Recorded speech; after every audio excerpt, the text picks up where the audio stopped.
So, good morning, learners. Today is our second day on the chapter plants.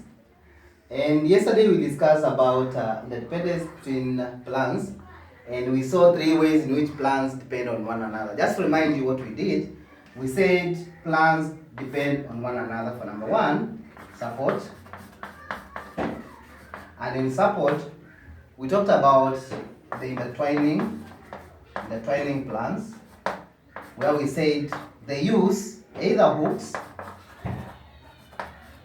or they can use tendrils. And tendrils, we say they are modified, these are modified leaves. Something we say looks like this, that is a leaf, and there is something like this attached to a plant like that. So it emanates from the leaf.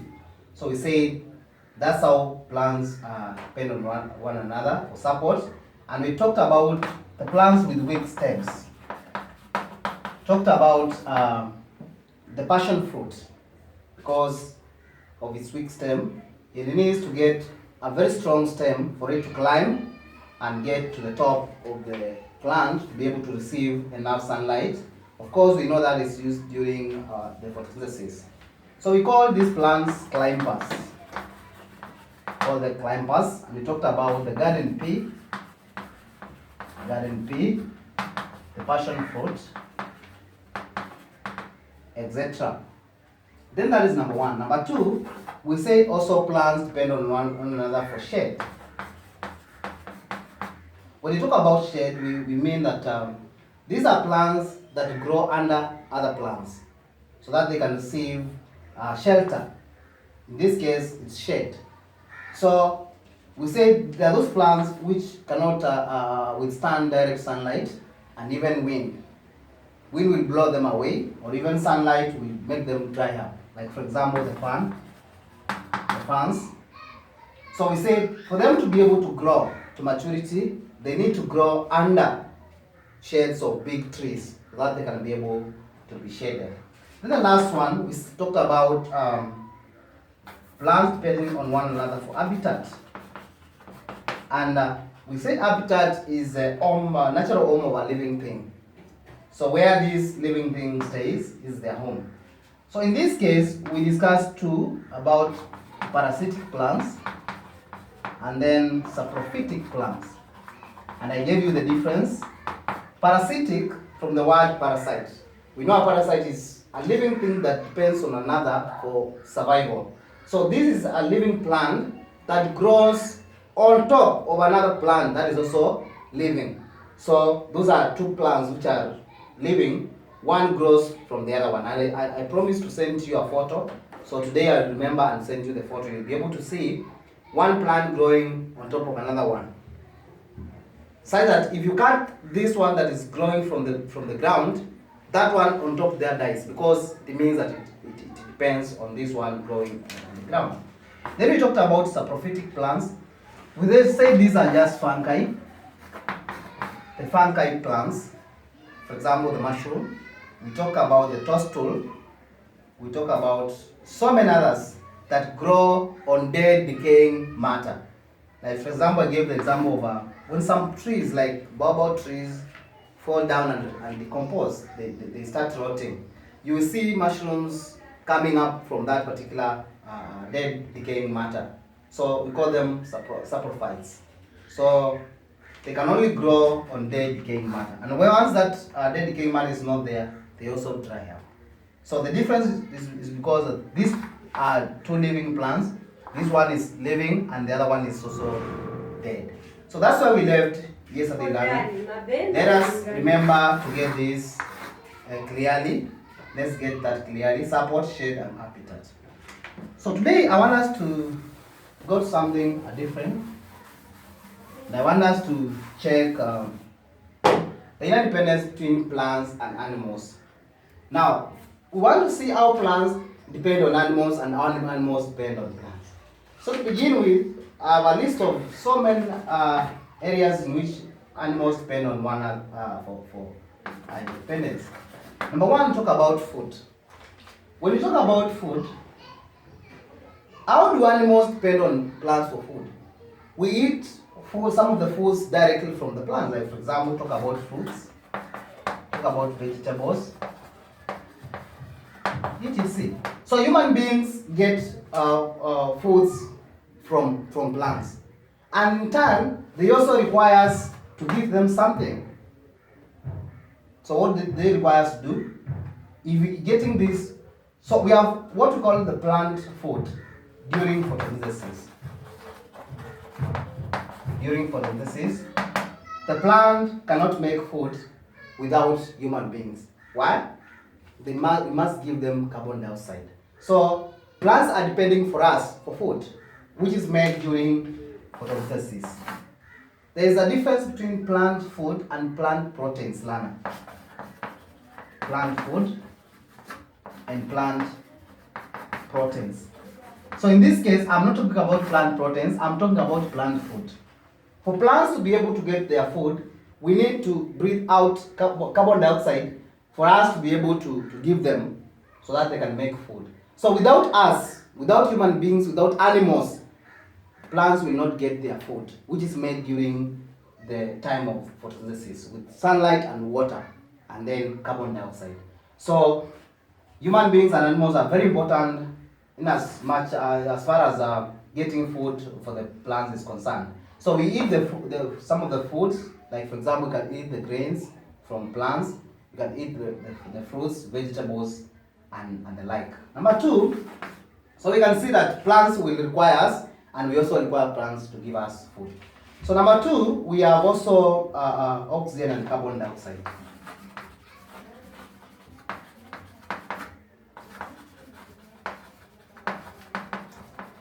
Like that, Lana.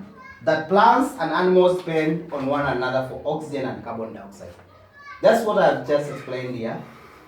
Human beings need to breathe in. So what do they breathe in? They breathe in oxygen. Where will they get the oxygen? So oxygen is gotten from plants. The oxygen that we breathe in is gotten from plants. And then in return, we give out carbon dioxide. So the carbon dioxide is useful by the plants in making food. So you will see that oxygen is required by human beings and animals, while carbon dioxide is also important. As we remit it, as we give it out, the plants will be very happy. They will take it and use it to make the food. Number three, as I said yesterday, pollination. Pollination. Plants require animals for pollination. And when we talk about animals, I mean even insects. Insects are animals. So for plants to be able to do pollination, and what is pollination? The transfer of pollen grains from the anthers to the stigma. So that process can only take place with two agents. Number one agent is wind and the other one is insect. And insects are animals. So for pollen grains to move from the anthers of the flower to the stigma of the flower, the plants will require animals. So plants without animals, there will be no pollination. And we are talking about also transfer of pollen grains here. And there's something else we are talking about, seed and fruit dispersal. Seed and fruit dispersal. And what is this we're calling dispersal? This movement of seeds and fruits from one area to another. Remember, for plants to be able to grow, there must be seed dispersal. Many times you see that even during rainy season, you realize as you enter into the forest, you see some purple plants growing there. Who brought them there? The animals brought them there. So once they hit, like the birds, once they eat those seeds, the seeds do not die. They are still in the stomach, and they come out just like that. So once they give out their waste wherever they are, you find that the seeds will grow there. So seeds will have been moved from one area to another, and that will enhance what we call seed dispersal. Seeds will be dispersed, and so we'll have more generation of plants as we move on. So pollination is very, very important, and so plants require animals for pollination. they require animals pollination. Number next, of course, is shelter. Plants and animals depend on one another for shelter. Shelter. During hot days, Lana, you will bear me witness that you always run under that mango tree, just near where Caesar Parks is bus. So why are you going there? Because it's very hot. Or even during rain season, you see yourself running very fast to go and hide under a tree, which is not also encouraged, because you know what happens during rain season. We have what you call the lightning, and lightning can easily strike you when you're under big trees.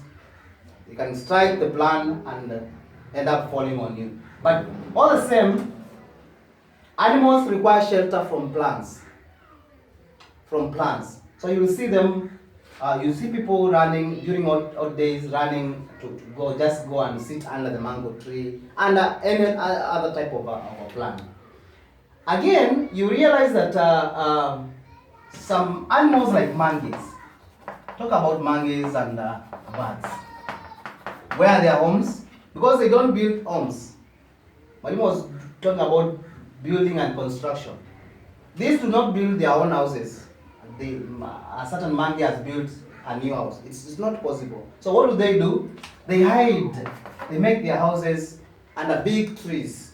So you find nests there. Talk about nests. And these monkeys, you see them every other time when it's near evening. You see them going to the forest. What are they going to do there? They're going to hide. That's where their home is. So human beings and animals require shelter from big trees. So that is an interdependence. Plants are required by animals to be able to shelter themselves. And the next one is all about nutrients. I talked about photosynthesis, and I was talking about now the plant nutrients in this case. Animals require nutrients from plants. Like for example, we have what we call plant nutrients. Talk about plant nutrients, talk about the proteins. Remember what we said, proteins, carbohydrates, and the vitamins, fats, etc. All these, some of them are gotten from plants. When you eat the cowpeas,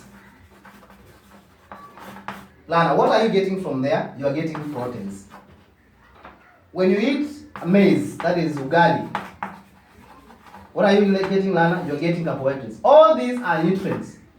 So without these plants, learners will not be able to get enough nutrients in our body, because we require the plants to give us nutrients, and also animals will also give us nutrients.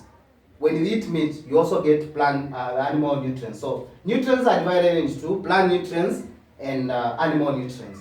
But we are saying that plants are a rich source of nutrients to human beings and animals. So all these, once we take in, we get nutrients from there. Let us talk about other nutrients. Also, plants require nutrients from animals. How, Lana? We talk about what we call the insectivorous plants. And what are these, Lana? Insectivorous plants are these plants that grow in areas where there is not enough nutrients. You find that these are plants growing under conditions where the nutrients are questionable. They are not enough. So what do? They need to supplement what is not there by having a way of capturing nutrients. So what they do, they develop some features in those plants, like the leaves. They have leaves which look like a cup. So once an insect gets in there to get the nectar, the cup closes. So that leaf closes, and so that insect will end up dying inside there and rotting. Once it fully decomposes, it fixes nutrients in that particular plant. So that's how they capture nutrients from animals. So once, for example, a housefly lands on it, the leaf is able to sense that an insect has just entered, and it closes. You have ever seen them? They have leaves which look like this, cup-like, shaped like this. So once the insect enters here, what happens? This leaf closes. So the insect will end up dying inside there. And so that will provide nutrients to those plants because they lack nutrients. Where they are growing, there's not enough nutrients. And such plants include, Lana, I gave you examples sometimes back. If you have forgotten, the insectivorous plants include, we have what we call the fennaces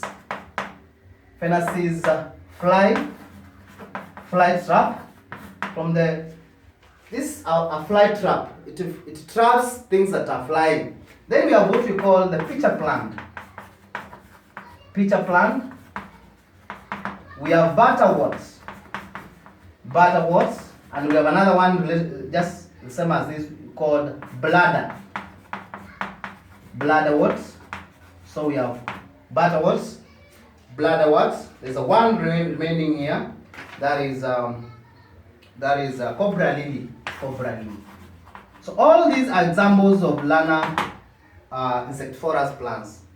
They live in places, they are growing in places where there's not enough nutrients, and so they must capture nutrients from animals, from insects. So the insects that are moving around to get nectar, or even they are doing pollination, some of them will end up being captured by the plants and being used as nutrients. So we require nutrients from the plants directly by eating the food, the protein and such like things, but they also require these nutrients from the animals, and more especially the insects. Another one is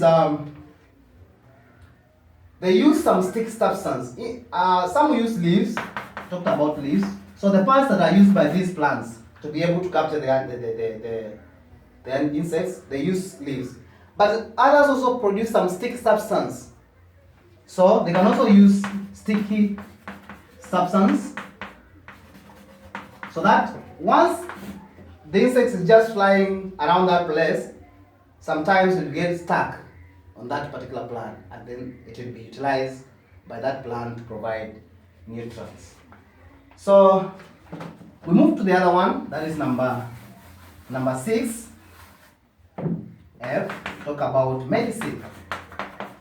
Now you bear me witness that we have medicines we call herbal medicine, and which is not part of curing corona, as some people were just talking about. But this herbal medicine we have used this since time immemorial. Talk about the marubaine. What is marubaine, Lana? What we normally call the neem tree, the neem plant. The neem plant has been known for curing a number of diseases. And for example, one of the diseases cured by this is malaria. You'll find those people that lived before us, they did not want to go to hospital. So they would just get the bark of a neem tree, they boil it very fast, and then they take that, 2 glasses, and they tell you that malaria is no longer with them again. So we are saying this medicine is gotten from plants. So without plants, where will we get this particular medicine? We talk about other plants, just like the penicillium. Now penicillium is a fungi. These are fungi, but it's able to give us medicine. An antibiotic we call penicillin. You'll bear me witness that you have seen penicillin. That you will find a glass container, a glass bottle like this. Looks like this, not that big, and it has a rubber cork. And then inside there is a white powder that most of the time when you have a wound, the doctor will give you, tell you to apply on that wound. Once you place it on the wound dries, so it's not watery. That white powder is what we call penicillin.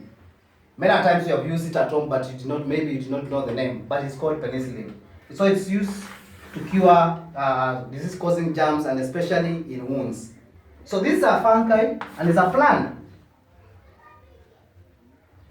It's a fungi and a plant that is used to give us an antibiotic known as penicillin. So without this penicillin, then we will be suffering from a lot of wounds, and we don't have medicine. Another one, of course, is what we call the quinine. Many of you have not seen this, but ask your parents, Lana, that they have seen what we call quinine. Quinine is a very type of a drug that is used to cure diseases, and especially malaria. It's very bitter. Actually, when you put it in your mouth, it will stay 2 days. You still feel the same taste. But what happens is that they coat it with something else that is sugary, so that when you take it, you don't feel the same. You don't feel the same taste. So quinine is got it from what we call the cinchona plant. The bark of it is extracted from the cinchona plant, from the barks, and then this one is made into quinine. Nowadays it's not mostly used because it has adverse effects on human beings. So all these are medicines that are coming from plants. We are not talking about medicine coming from some chemicals here. We're talking about plants. So all these medicines are important. So without the plants, we will not get this medicine. We have other many types of uses of plants in terms of medicine. We have seen aloe vera soaps, bathing soaps. Like I'll show you one in a short while. You see them, aloe vera made soaps. Some creams. You have used some creams made of some plants. Like the aloe vera is a known one that is used to make such creams and ointments. So all these are extracted from the plant. So we require plants to give us medicine. Another one, Lana, that is G. Another independence between plants and animals. Of course, and the last one is decomposition. Decomposition. And what is decomposition? This is simply rotting. When you talk about rotting, we talk about fully decaying. Fully decaying. You'll bear me witness, sometimes back you kill a rat and then throw it just in the chamber.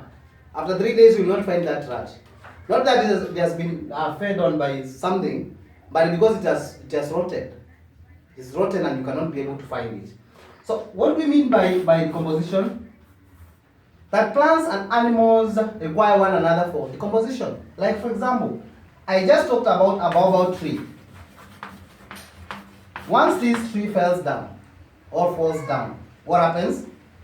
In some few months, you will not find it again there. So it decomposes, it rots. So what is responsible for this, Lana? We have what we call decomposers. The decomposers get into this particular plant because it's fleshy. This plant is fleshy, meaning that it's kind of carrying a lot of water. So once they get in there, they decompose it very fast. So within some 2 months, you will not find it there. It becomes just some manure and be used in the chamber. So without those decomposers, without those fungi, you will not find decomposition taking place. And is it important that this plant has to decompose? Yes, it's very important that this baobab tree has to decompose, because once it decomposes, it fixes some nutrients into the soil. And you see, for example, your maize doing so well. If it's grass around that place, you see it growing very robustically because of the nutrients that were fixed by those particular decomposers. So it's very, very important that this plant has to decompose so that they can fix some nutrients in the soil. And what benefits after you fix the nutrients is the plant.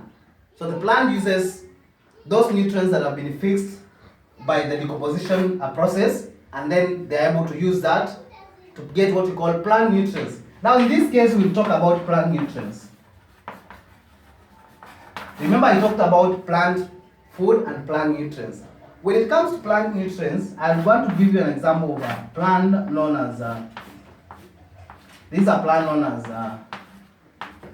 a bean. A bean plant has things looking like this at the root system. This we call the root nodules. We call them the root nodules. Now, these root nodules are useful. With the help of nitrogen fixing bacteria, they get nutrients. They convert the nutrients found in the air into nitrates that are fixed into this soil, so that the plants can use now the new nitrates from the soil to be able to assist the plant to grow and give out large amounts of yields. So this is very, very important. Plant nutrients. Once this has happened, decomposition has happened, nutrients are fixed into this soil. And once it's fixed, these root nodules, with the help of nitrogen-fixed bacteria, they pick it and make them to plant nitrates, which the plant can be able to use and get good yields at the end of the day. So very, very important that decomposition must take place. Likewise, when also an animal dies, decomposition has to take place. You have ever seen a cow dying at home because of maybe of a what you call a number of the rinderpest or the like. So what happens? The cow is buried. So the health workers will advise you to just bury the cow because it cannot be eaten. So after some time, the cow won't be there.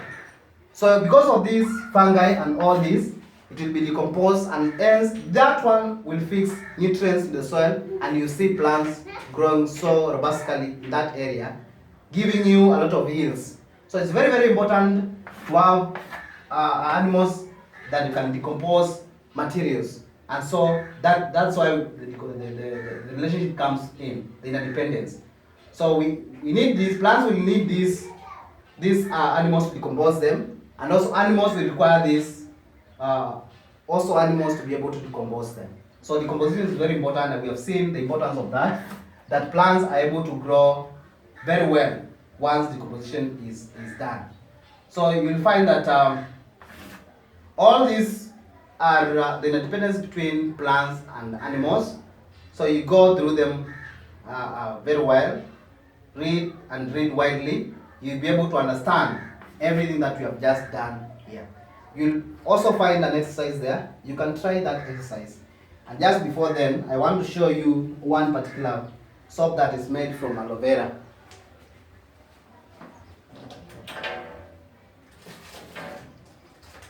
So I've gotten one. So we wanted just to see what this is made of. This is a soap, a bathing soap. It's made from aloe vera, and it's a family soap. So if you can buy this, you'll have been you'll have promoted the use of plants in getting some of these things that we use at home. So these are aloe vera made. So that's where we talk about medicine. This is believed to have some curative agent that can be able to cure diseases of the skin diseases that maybe we have many times.